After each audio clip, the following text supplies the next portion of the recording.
আসসালামু আলাইকুম ভাই। আমাদের যে ক্রেন ঠিক করা হয়ে গেছে, আমাদের ওয়াটার লেভেল করা হচ্ছে যেন ছাদের লেভেল যেন ঠিক থাকে, সব দিকে যেন একই মাপে থাকে। তো আলহামদুলিল্লাহ কাজ আমাদের মোটামুটি সম্পূর্ণ হয়ে গেছে এবং কারেন্ট যেন চলে গেলে সমস্যা নয় সেক্ষেত্রে আমাদের যে জেনারেটর চলছে আর আমাদের যে সকলটা আছে ওটাতে পানি ভরতেছে এবং হচ্ছে আমাদের যে লিফটের ওখানে পানি লোড করা আছে যেন পানি যেন সমস্যা না হয়। আর মেশিন আমাদের কিছুক্ষণের মধ্যে স্টার্ট হবে, আল্লাহ চায় তো সব কিছু ঠিকঠাক হয়ে গেছে। তো সব মিলে আলহামদুলিল্লাহ আমাদের কিছুক্ষণের মধ্যে ঢালাই শুরু হবে।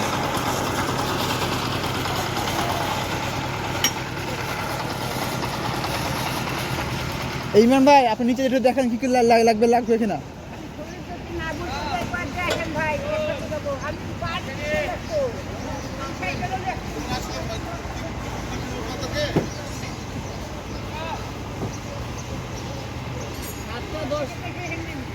সাতটা দশে আসার কথা, 7:40 আসবেন যারা বাজার মুড়ে সাতটা 7:40 আছে।